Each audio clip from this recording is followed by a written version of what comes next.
Hey, property management friends. Welcome to This Week in PM. I'm your host, Jeremy Pound from Rent Scale. Hope you had a great holiday season and a happy new year.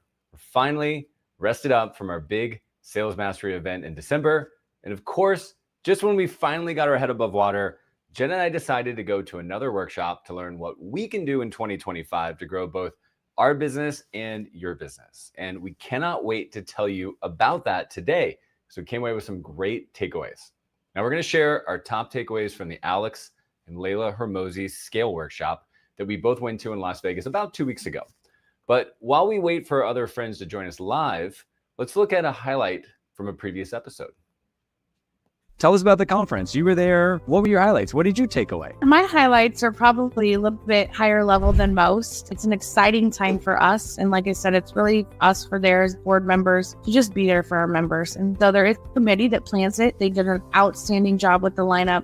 We've had nothing but good feedback about content provided, whether it was in note sessions or breakouts, and a wide variety that really appealed to the 240 some new first timers we had in Dallas, to the people that have been going for 20 years. I got to hand out some amazing awards to people in NARPM that are so deserving of all their recognition and their hard work. We got to honor members that have been in NARPM for 25, 30, and I believe 35 years, an amazing testament to what King provides. And as always, there was such strong networking and bonding, whether it be with new affiliates or reconnecting with clients, and again, finding ways to make our industry better together. So be sure that you're subscribed to Strategic PM on YouTube, LinkedIn, Facebook, or X so that you can watch these industry episodes live and be the first to hear what's new and trending. Okay, as I mentioned before, we're still running a high from our Sales Mastery Live event in Austin last month. We had over 80 property managers come out and join us for what we think is the premier event in growing your property management company. And at the end of all of this work, we had 50 feedback surveys that were actually turned in. We did the old-fashioned hard copy feedback surveys. We asked everybody to rate every session and what they thought about the event. And I'm happy to share with you that every one of our sessions was rated at least an 8 or above. We're still hearing great things from our Scale Club community and our clients about what they're planning to put into action. And I'll be honest with you, this event is a lot of work, but I think we'll do it at least one more time. And so in case you missed it, let's share some scenes from Austin, Texas.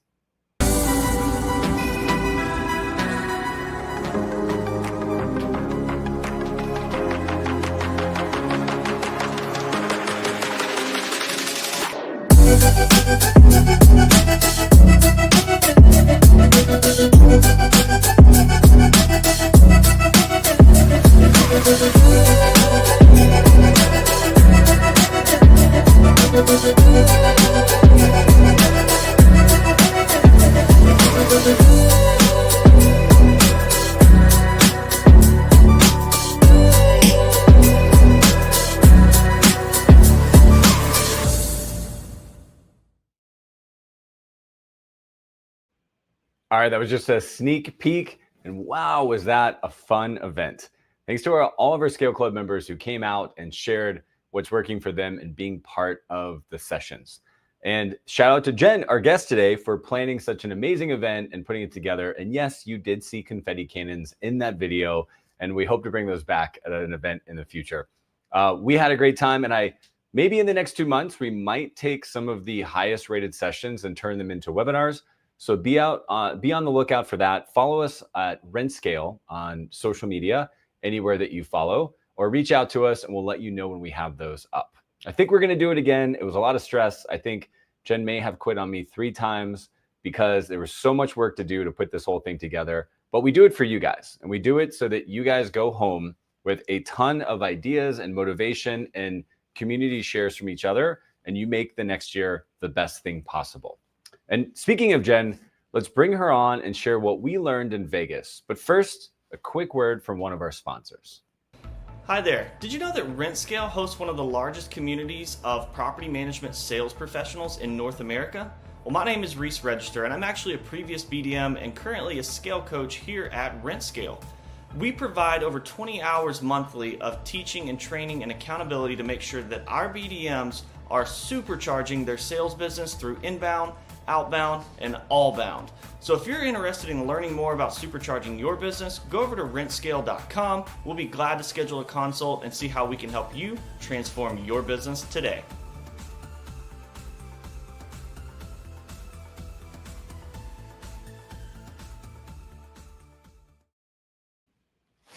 All right, I'm so excited to share some of the things that we learned with you in Vegas. I'm going to invite my COO and business partner, Jen, on to talk to us about what we experienced in Vegas. We went to the Alex and Leila Hormozi event, which is basically branded under acquisitions.com. And they have a scaling workshop where they're basically sharing what the fastest growing companies are doing in America. And it was an amazing event. I'll be honest with you, for Jen and I to go, just for the tickets, we spent $10,000 to go to this event, on top of everything that we spent to be out there, to take time in December away from our families and from work. And we felt like this was something that we could really learn a lot of things that we wanted to share with you.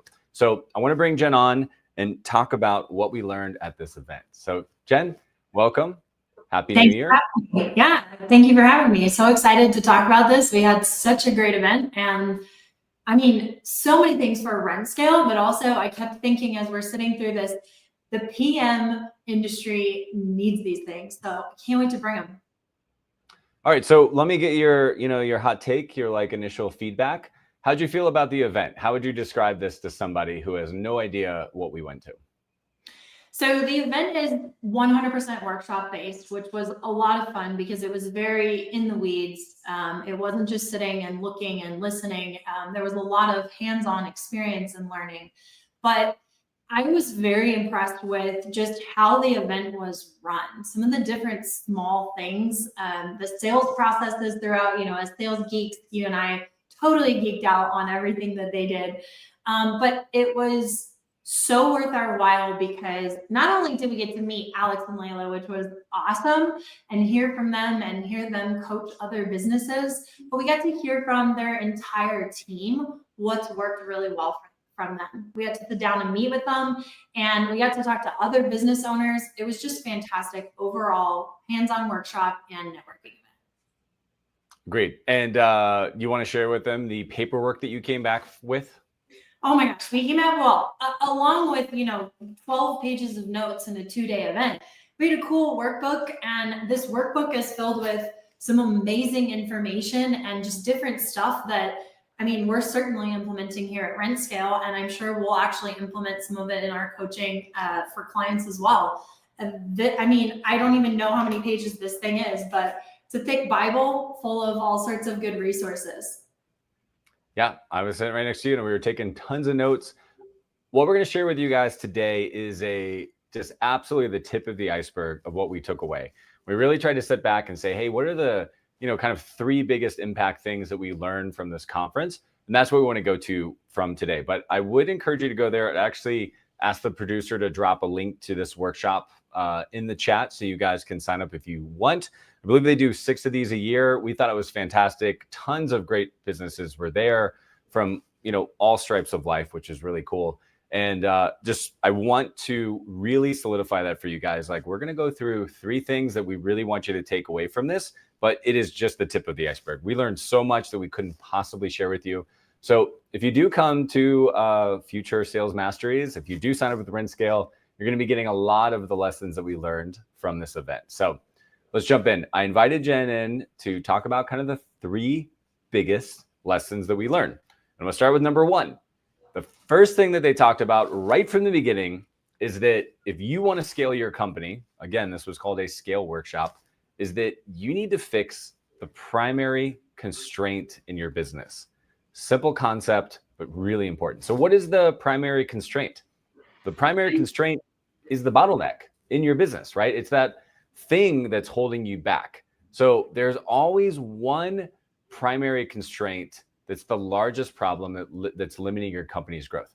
The easiest parallel is to think about an assembly line in a factory, right? If you can create, 50 cars a day, but you can only install 4 headlights a day, well, that's your biggest constraint. It doesn't matter if you can go from 50 to 100 cars a day. If you can only install 4 headlights a day, you're not going to have more than 4 cars roll off the assembly line. So it's very simple to say, but it's super important. So investing in anything other than the primary constraint in your business is just going to bring diminished returns. We all know that it's super sexy to invest in our systems and our loyalty programs. Let's talk about reducing churn. Let's talk about doing X, Y, or Z. But unless you've really done the hard work to understand what the biggest constraint in your business is, then you just basically are limiting the downside of all of the work that you do. And so they really harped on this, and they showed that. And in fact, when they invest in companies, which is why they bring all of us out there, so that they can build a portfolio of small businesses that they want to invest in that are scaling quickly, they have almost 100% focus on the biggest constraint. So Jen, I just want to ask you to share what you learned from this, what you think our constraint might be, what you think our client's constraint might be. Like, how do you add some color to what we're talking about? Yeah, so the primary constraint for rent scale, just in a very vulnerable way, is getting enough clients into the top of the funnel that we can talk to. That is our biggest constraint. I think that there are so many opportunities out there, but it's finding the right fit clients that are going to need what we supply and where it's really actually going to add value to their business. Because we don't have a lack of property managers to talk to, but the property managers who want to grow and the property managers who are ready to take on this challenge to make their business bigger, certainly probably a constraint for us. And I know one that we'll be focusing on. But as I sat through this, I really spent a lot of time thinking about our clients as well and what their constraint is and what I hear when I'm on blueprint calls and I'm setting these systems up. You know, I think that so many times property managers look at their number one constraint as the churn out the bottom of the bucket. And while that is certainly a constraint, I want people to really think about, is it actually their primary constraint? It's a constraint. We have a lot of constraints here at Rent Scale, but it's about focusing on the thing that's actually going to help fix your business and help it grow. And while I want to plug the bottom of that boat, and I think for some property management companies that is the primary constraint, for so many that I talk to, I think that they're missing what goes into the top. And a lot of property managers want to fix all of the systems, make everything workflow perfectly as a new client goes through their property management experience. But I think we all know that it's almost impossible to make that happen because there will always be fires and we need to be prepared, but that's not the constraint stopping property management companies from growing. Typically what we see in most markets is that the biggest constraint is, how do I acquire more of my ideal client? And again, I emphasize ideal client because it's really easy to just put a bunch of people in that don't work well just looking for property management. But putting the right client in to the top of your funnel, to me, should be the primary constraint that I'm seeing property management companies struggle the hardest with. After that, then I'm thinking it's probably the churn issue for a lot of people. Although I do see people solving that one and kind of figuring out how to reduce churn and keep people for longer. I think as we went to this workshop though, there's so many things that you can identify. If you look at all of the value adders that they talked about, growth percentage and EBITDA and lifetime value and customer acquisition costs, these are all possible constraints in a business. And this is what annual planning is for. You sit down and you really think about what is stopping you from growing, because it can be so many number of things that Jeremy, you and I can't list off today. Mm-hmm. Yeah. Amazing. Seems so simple, guys. You say, hey, we spent all this money and we flew out and we listened to people tell us you should be solving your biggest problems. It's pretty easy to have an eye roll around that, but they really gave us examples and they really helped us understand how many businesses are just focusing on distractions or trivial problems. And so that's why we're spending time on this, because I think we got religion while we were out there. I know I did. And they really talked about that. They said, not only do you need to find the right problem to work on as the CEO or the person focused on growing the business, right? Because again, there's a lot of problems to solve to work on the day-to-day and just run the business, but it takes somebody focused to actually grow the business, not be in the day-to-day, very cliche, work on the business instead of in the business. And that's what they were really focused on. They said, you are here today to become the kind of person who can grow your business. And if we go back to the graphic, George, that you popped up, they really brought out that it wasn't just that you had to find the right problem to solve, you also had to find the right solution to that problem. So basically, again, Captain Obvious, I totally get that, but the best use of the person's time who's growing the business is focusing on the right problem and solving it the right way. That is the key to growing your business. And so that's why in the property management industry, we have all of these amazing vendors and we talk to our partners because they've already solved that problem before, which is amazing. And so if you can find the right problem to solve and you can find the right way to focus it, spoiler alert, your company will grow. And you need to fix every bottleneck one by one and continue to work on the next one. And that's honestly, when you have your CEO hat, that's all you should be focused on. You should hey, it would be a great idea, if we created a referral program. But if that's not the biggest constraint in your company, then that should not be what you focus on next. And they really drove that home over and over again. And I think when you get honest with yourself about, what your primary constraint is, they made a really good point. If this is really the biggest bottleneck in your business, there is no expense or amount of resources that should be too much to solve that problem, because the cost of not solving that constraint is always more expensive than whatever investments required to solve it. And they basically made a really sober statement that I love. And they said, if solving the biggest constraint in your business is more expensive than the value, if the juice is worth more than the squeeze, you are in the wrong business, my friend. That's basically what they said over and over again. If you can really find the biggest constraint in your business and it's not worth investing in, that should be a giant red flag in the value of your business. So I just thought that was absolutely fantastic. And they talked about that over and over again. So bottom lines were that in business, to grow, you have to find the constraint. So Jen, I just love to kind of hear, your commentary. We've already shared a ton of stuff vulnerably about while we were at the event, we're working on our business and we're going to dinner after every day of the event. And we're like, oh, we got this. And maybe we're working this the wrong way. What were some of your final takeaways about these constraints and how we should be thinking differently about solving them? Well, I think that property managers or property management company owners, I would challenge you guys to really sit down and be honest about what your constraint is.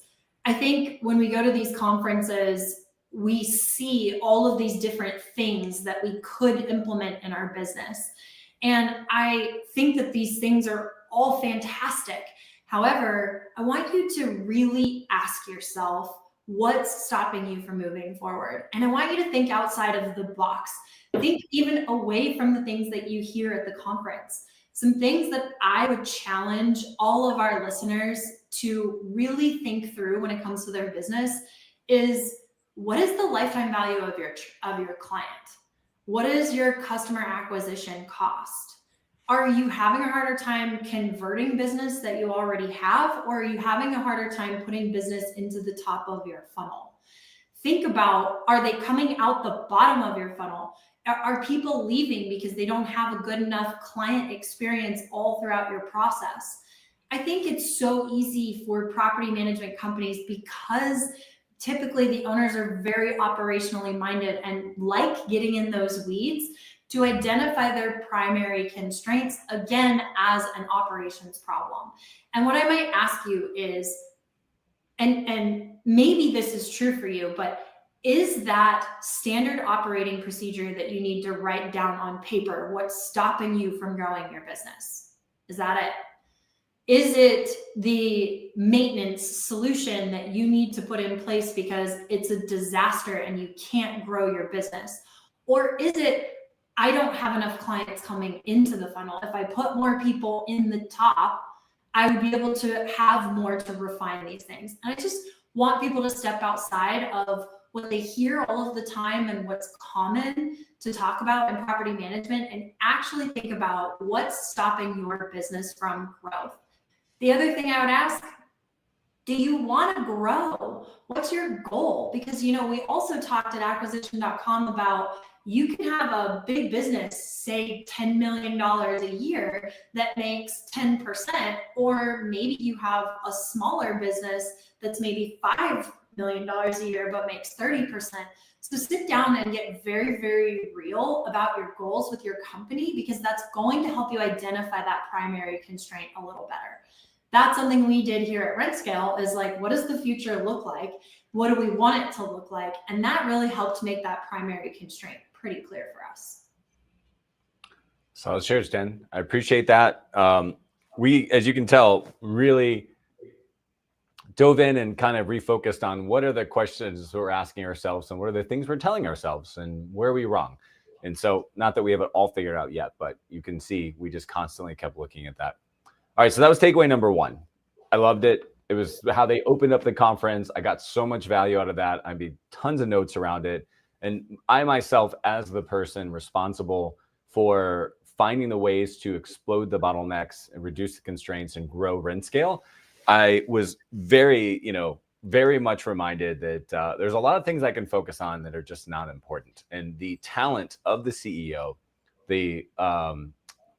basically the production of the CEO, how we're judged is, are you moving the needle forward? And I thought that was just a fantastic, overly simplistic way to just look and question everything you're doing so that we avoid that shiny object syndrome, as Jen talked about, because we all have that for sure. I'm definitely guilty of it.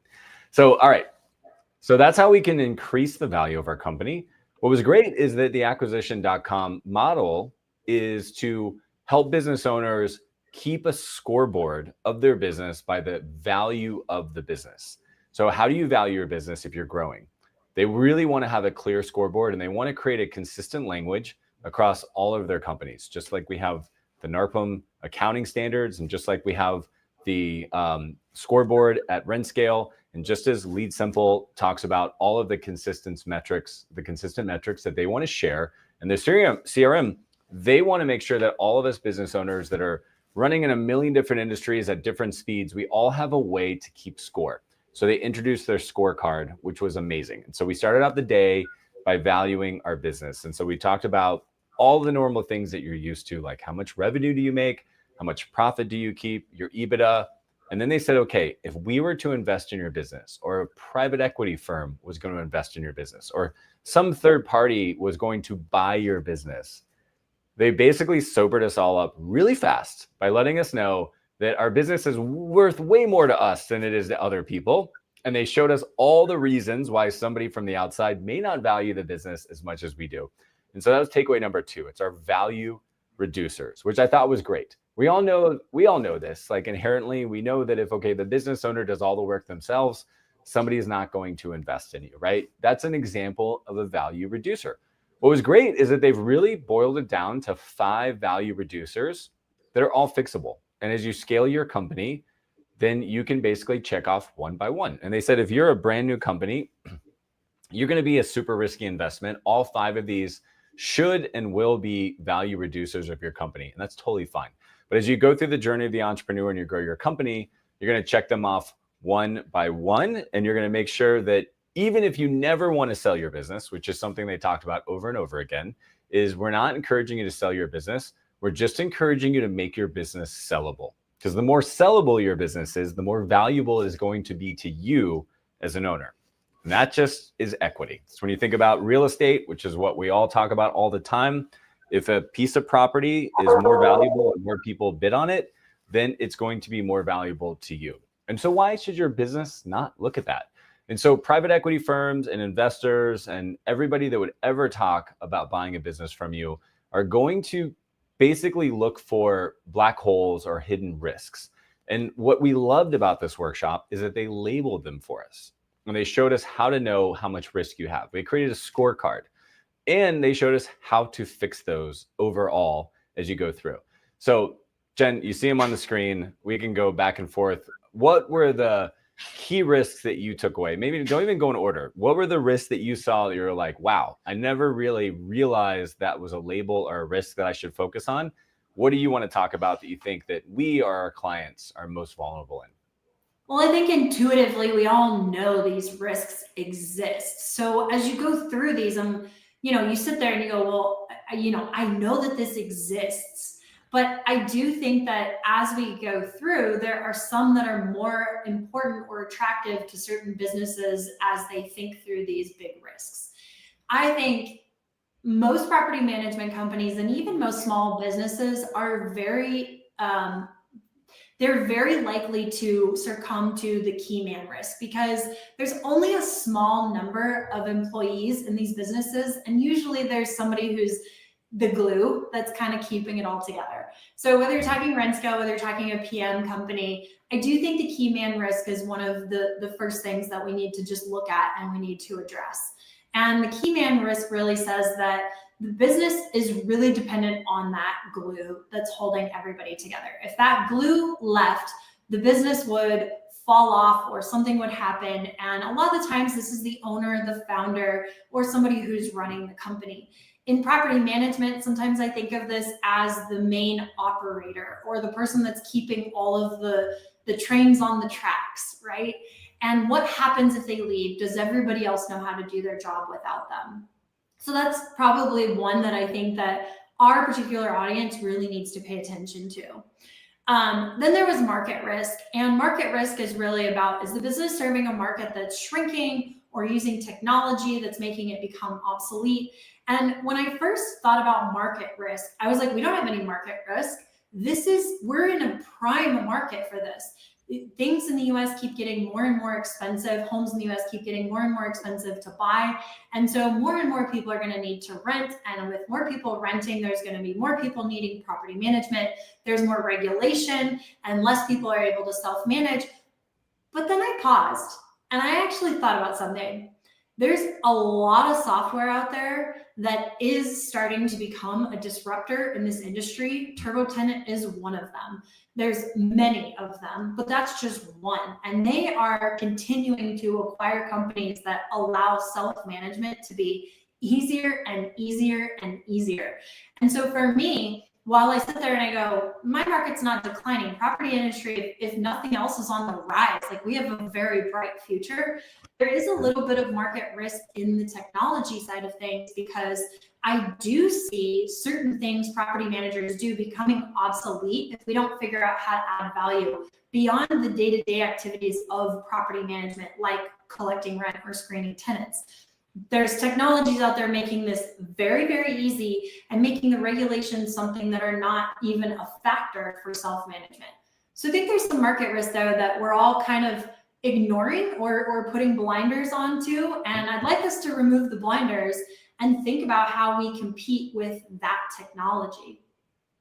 And then the other one that I think we really need to pay attention to here is the data risk. Data risk is really important because, especially if you want your company to be bought, they need to see what is happening, right? You have to have data that they can look at, that they can address.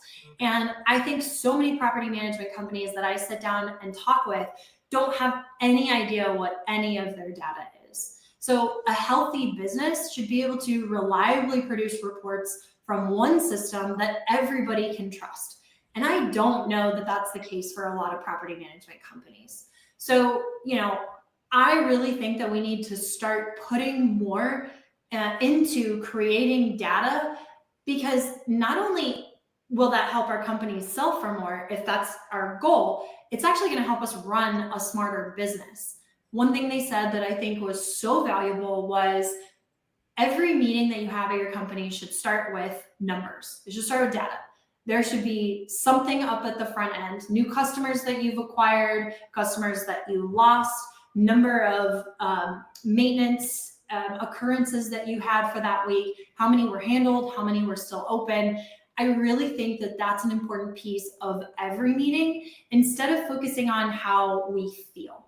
And Rensco was not immune to this at all. I would say up until last year, meetings often started with, how do we feel? How do we think clients are receiving what we're doing? And we've gotten away from that. And I'm really proud to say that I thought about our meetings, Jeremy, and I thought about what we start or how we start out. All of them have some sort of numbers at the very beginning where we're looking at what's happening in the business. So I want to encourage all the property managers out there to look at that, because I felt like those three for me were some of the biggest. Key customer risk, also another good, they're all good, Jeremy. Key customer risk is, do you have a whale that's going to take you down? And there's so many of our clients who want to chase after investors. And I'm like, okay, let's chase after investors.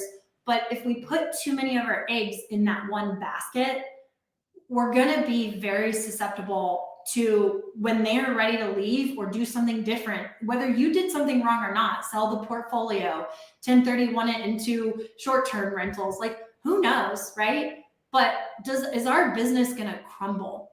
And so you need to look at how many whales you have, how many minnows you have, what's the risk, that's the term that they gave at acquisition.com is whales and minnows. And what's the risk that your business has? Because I see more and more property managers wanting more and more investors. And I'm like, that's fine, but you need 10 big investors, not one investor and some minnows. So those were my biggest ones. Let me double click on the data risk, if you don't mind, because I thought that was great. And we talked a lot about that. Data risk, like you and I totally get it. And I think a lot of listeners might be like, well, what does data risk mean? Because it's a fairly obvious in hindsight concept, but it's also very sophisticated when you see it kind of going in. And so they talked a lot about lifetime customer value, right? Huge value, like our friends at Profit Coach would be so happy to hear this. And by the way, they did reach out and they're like, hey, we might go to this workshop as well. And I was like, you definitely should. You're going to love it. And they talked a lot about these numbers that Profit Coach has helped the industry come up with. And they were focused on several numbers, like a lifetime customer value. What is that customer worth to you? And then how do you divide that by CAC, which is a weird, terrible sounding word, but basically means, cost or client acquisition cost, right? How much does it cost you to acquire a customer? How much does it, how much money do you make from that customer that you acquired? And if it's costing you, $50,000 to acquire a customer, but they make you $4 million over the next 3 years, people will make that bet all day long, right? So it's like the ratio is why I use those big numbers, right? If that costs you $1 to acquire the customer, but they only make you $4, still worth it. You'll put in that dollar all day long. So they talked about those ratios a lot, which I thought was fantastic. They also just kind of talked about this idea that, if I'm investing in your business and I ask you a question and you're like, I don't know how to answer that. Like, I don't know, like how much it costs me to acquire a customer. I don't know how long customers stay here. I don't know what the renewal rate is. Investors get very, very concerned. And I thought that was great. And we took that away and like, okay, listen, we're close to it. Jen and I are running this business. We're like, we know it's a good business. But if somebody from the outside was like, I have a very specific question, we were like, oh, I don't know if we would answer that. Like, how many dollars that come in 2024, how many customers are coming in 2024 are still spending money with you in 2025? They asked these amazing questions. And so I think it was just great. We were looking at each other, we're writing it down. So I'm thinking from a rent scale standpoint, because that's my job. But Jen, you're talking to our clients all the time. We're setting them up. We know a lot of them don't know their numbers. What is there like 2 or 3 numbers that you just feel like, if you're watching this right now and you don't know this number in your business, you really need to figure it out? Like, where do you recommend that our clients start? Well, I think some of the good numbers that I would pull and make sure that I was aware of are lifetime value of a client. What does that look like? And also, what are you doing to extend that? So you don't just get the data together, but then you figure out how to make it less of a risk, right? So lifetime value of a client. I think customer acquisition cost is awesome too, because it's going to help make decisions on whether you should or should not do something. So if it's, hey, customer acquisition cost right now is sitting at $795 per customer.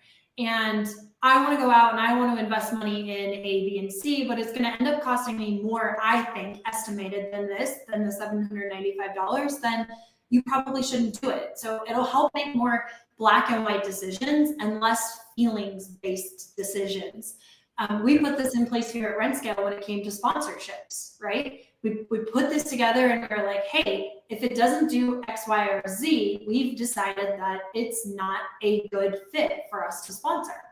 And so I want you guys to think about those two things for sure. But I really also think that it would be awesome if everybody knew what their eviction rate was, which seems silly, but those are things that matter to your clients. So I'd get really clear on that. And then your churn, because I do believe that if you can't just keep putting stuff into the top if you're losing it out the bottom. And it doesn't make sense to continue putting it in the top if you're losing it out the bottom. You need to plug that hole. So your churn numbers are going to be really important. The only other one that I know every business should be paying attention to this, and I say that, but I know every business is not paying attention to this, is your EBITDA. I mean, everybody needs to know what that looks like. You need to know what you're aiming for. And those are numbers that I would absolutely make sure to pay attention to in any property management business to make sure you're headed in the right direction. So I think that it's going to help you make decisions on whether you need to put in a certain cost or fee or pricing increase for your customers, or if you just feel like the industry is pushing you that way. Does it make sense? But those are some key numbers that I would pay attention to in the business. Those are great. Thanks, Jen. And I think we find this all the time. We talk to our clients and we ask these questions because we want to help them make better decisions. And they're just like, oh, I don't have those numbers. So get those numbers, invest in the technology, talk to Profit Coach, get your Lead Simple system set up, work with RentScale. This is what we do. Hope you guys make clear decisions based on numbers. Okay. So takeaway number 2. Let's move on to takeaway number 3. And this was really awesome and something that I've been working since I got back to implement. RentScale's been in business almost 6 years. In February will be our 6-year anniversary. And we've worked with over 500 clients. We've hired hundreds of BDMs. And what we took away from this conference was using proof. So you don't want to try to convince somebody that you can do something. You want to convince your clients that you've done something over and over again. And this is the value that you accrue, the momentum that you accrue when you have a business that's been in business for years. This is why it's so hard to start a business from scratch, because you basically have no credibility, you have no track record. But once you've been in business for a while and you've been doing great things, you should just be talking about what you've done. And so while this was a very valuable paid for workshop that they asked us at the end, part of their Net Promoter Score survey was how much business or how much value do you think you got out of this? Like how much revenue do you think you'll add to your business based on coming to this workshop? And Jen and I wrote down very large numbers. We were very excited about it, which was amazing. And the whole point was that they walked us through all of these case studies and they showed us over and over again, this company worked with us, they did this, they got this, right? They just indoctrinated us from the minute we walked in the door that everything they touch turns into success. Now that may not be always the case, but we definitely left feeling that way. So they just used testimonials and case studies and they literally created overwhelming proof. So as they were offering us to do new things, to move further into their ecosphere, to hire them to become more of a integrated company in their portfolio, or to even have investment, they basically never asked you to take the next step without first showing you 7, 8, or 9 case studies on how much value they added, which was crazy. In fact, I'll be honest with you, as we're sitting there and Alex Hormozi is on stage, who I got a total business crush on. I couldn't wait to see. And we went there to see him. As he talked about what they do, he would not just give 2 or 3 case studies. He would be into case studies 7, 8, 9, 11. And I'm almost like, okay, I'm bored. Like, I'm almost bored because this guy is so good at what they do. Like, everybody that they're working with is making so much money. I don't need to keep hearing these success stories. And then when they basically make an offer to you, we realized we're like, you have no argument to walk into this meeting or talk to these people and say, I don't know if what you do works for me. Because what they did was they talked about how they can help big companies, and then they talked about how they can help small companies, and then they talked about how they can help medium companies.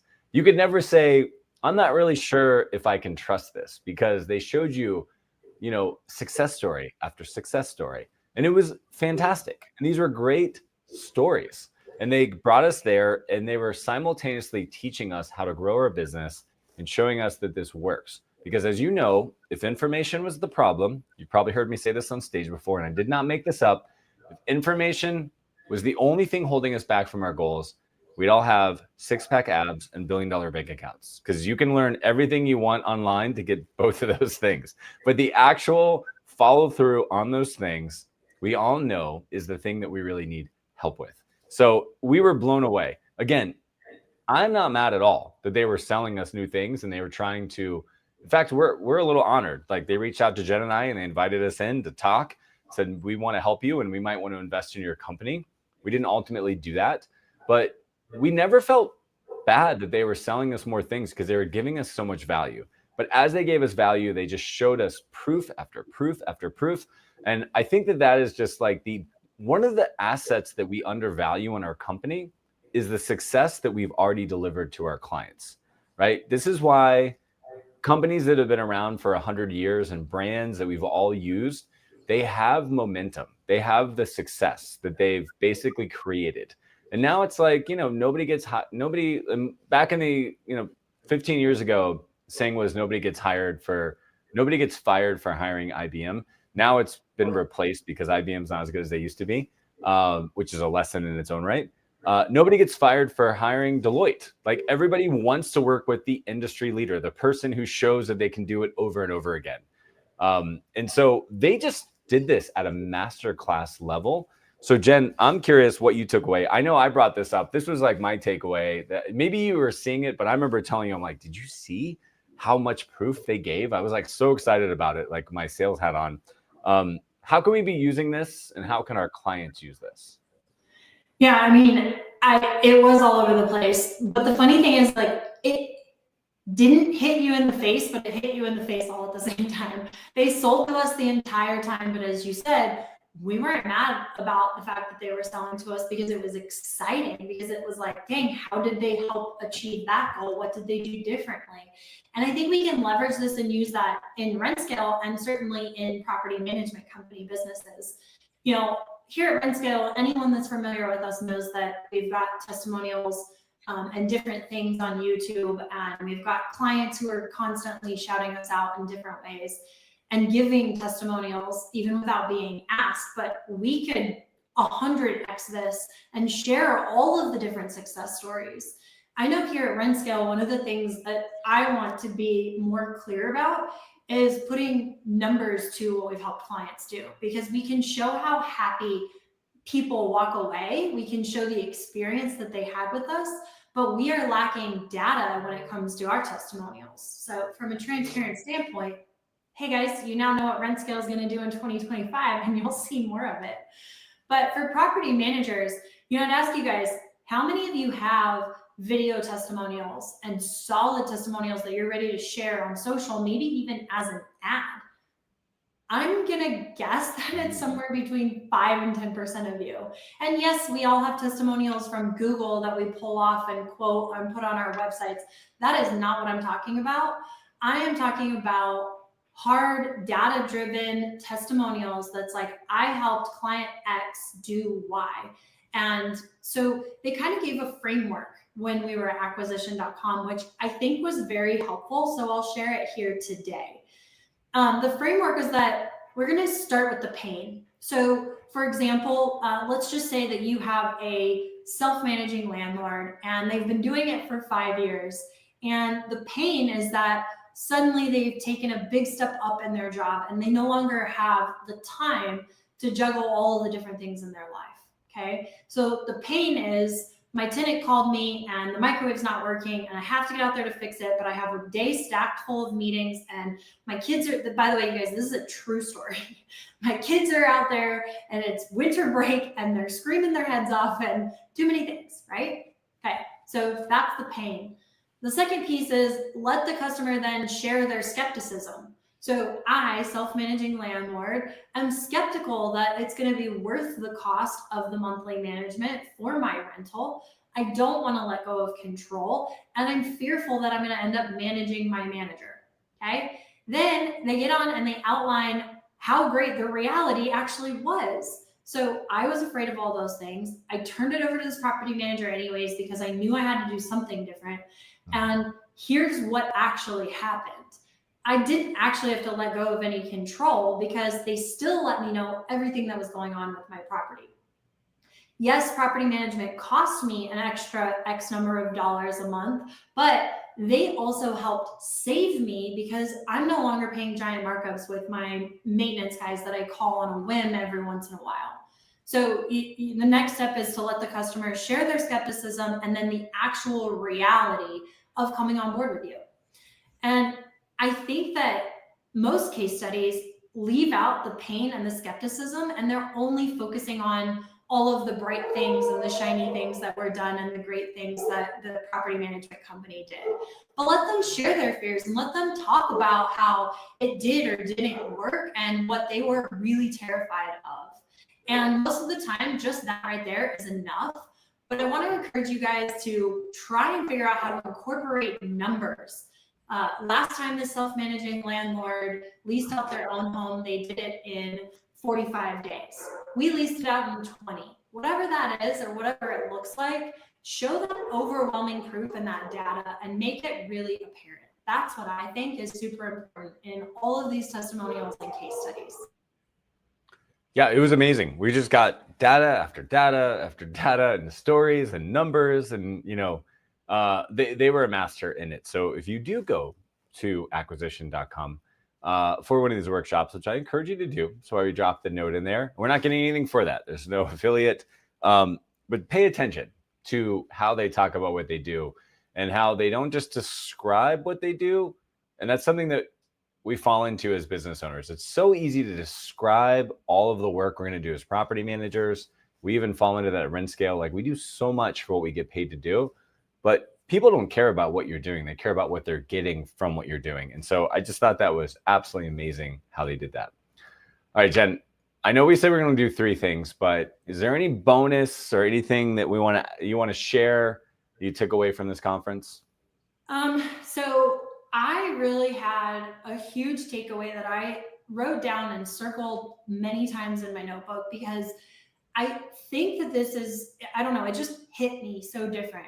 And I think you had a takeaway as well, and I think they're actually different, but mine was the top 5 reasons that businesses don't succeed.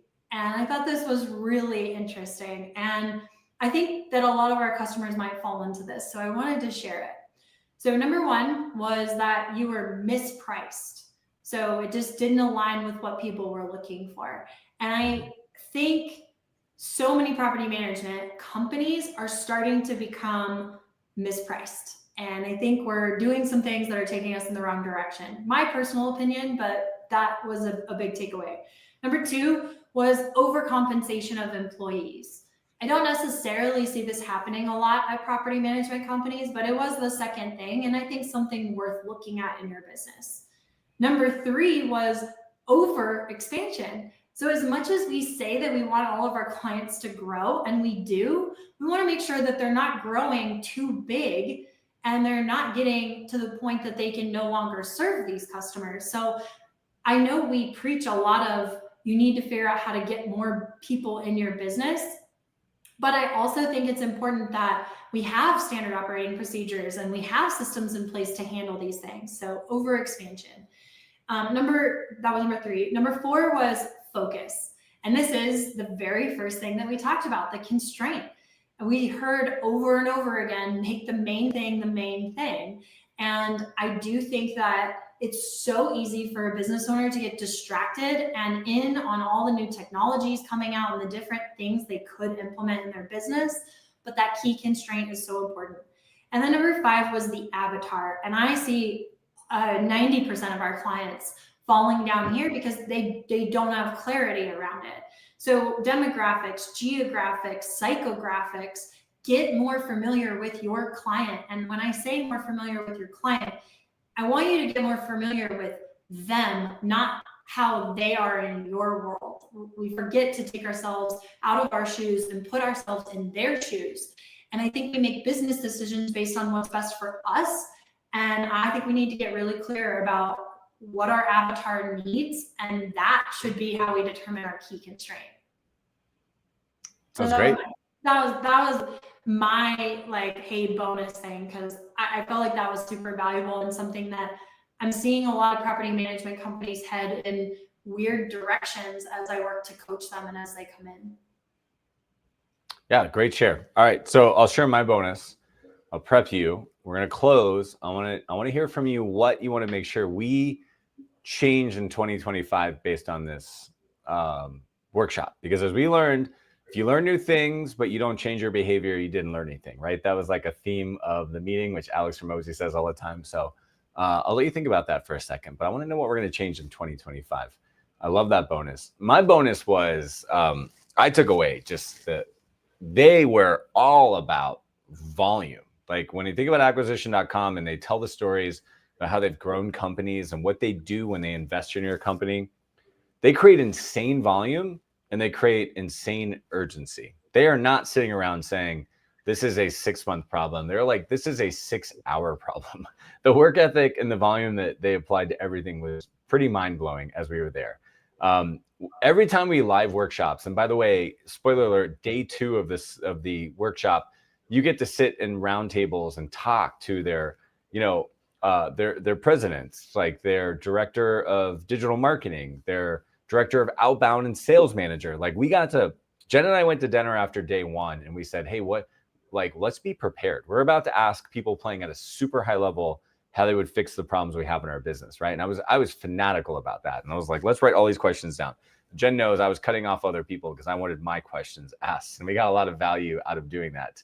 But the volume, like the number one answer that we got, and I'm paraphrasing, is not even us, like everybody, like you're not doing enough. You say, hey, I want more leads. I want to do this. They're like, you're just not doing enough. I mean, their outbound sales team practices the first 30 to 45 minutes every day. Before they let anybody get on the phones, they practice every day, 5 days a week.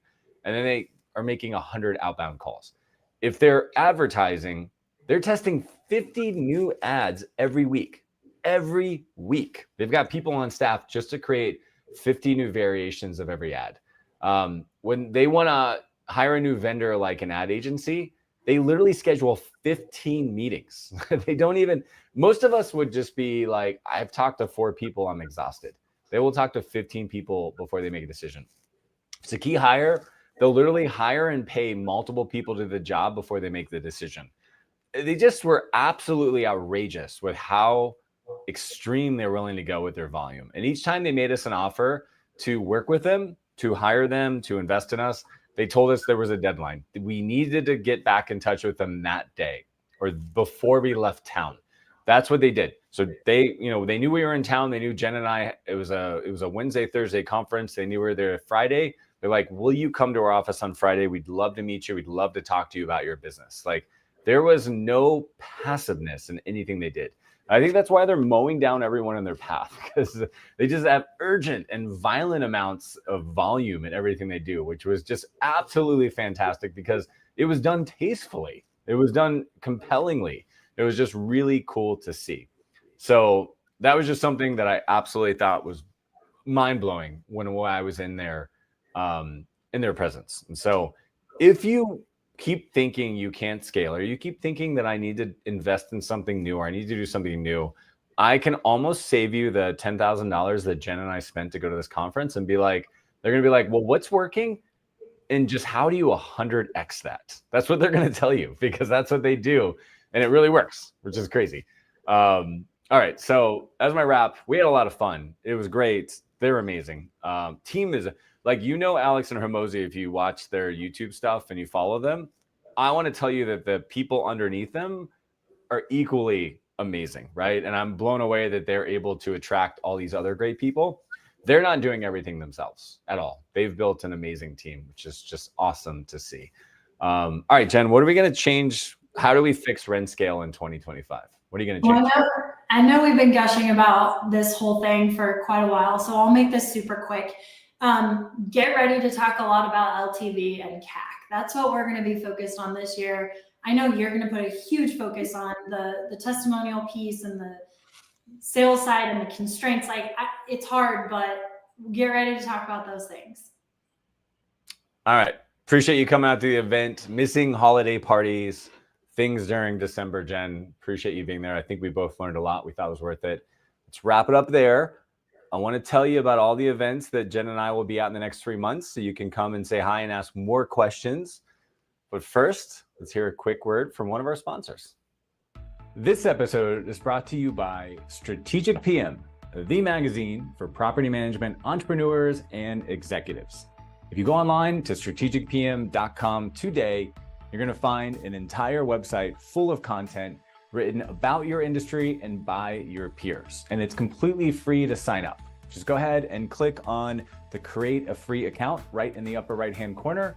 When you click on that, not only can you create a digital account, but you can actually add your mailing address and we will send you a free 1-year subscription of the print magazine, which will be showing up in your offices every single quarter. So if you take a look inside the magazine, what you're gonna see is that we are focused on growth. We've got 5 pillars of Strategic PM: vision, strategy, culture, marketing, and experience.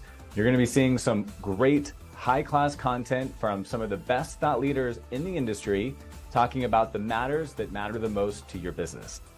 So sign up for free today at strategicpm.com and look for the magazine in your office. All right, guys, that was a lot of fun. I know we went super long, but we're excited to talk to you guys at events. We're betting big on events this year. So let's go through the event calendar. First, next event we're going to January 17th. We are going to the Atlanta NARPM Chapters one-day conference. This is the second year they're doing this. I heard great things about last year. I wasn't there. And we're having the Atlanta Resolutions Chapter Expo. So this is something that will be great. Obviously, it is focused on the Atlanta NARPM chapter, but they are very open to guests from other NARPM regions, and I hear a lot of people come. Just after that, back in Vegas again. My goodness, I can't believe they're letting me come back to Vegas 30 days later.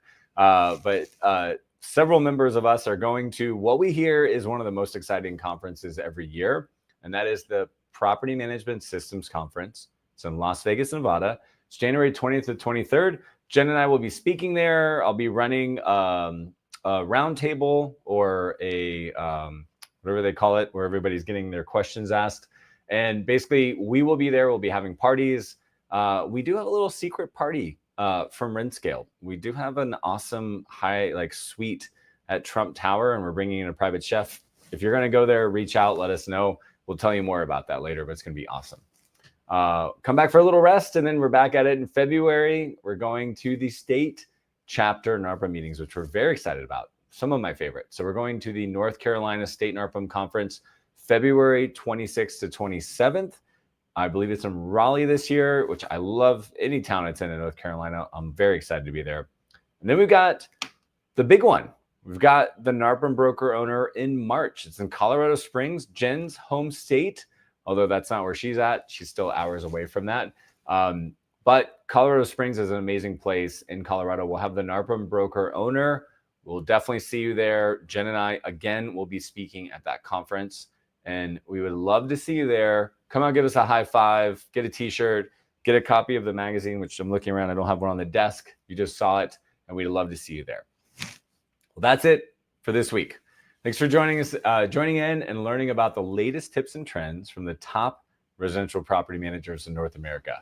Please be sure to join us every time. We do this every other Thursday, so you don't miss your competitive advantage.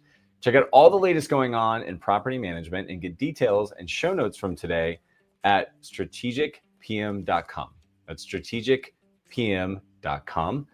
Happy New Year's, folks. And that's what's happening this week in PM.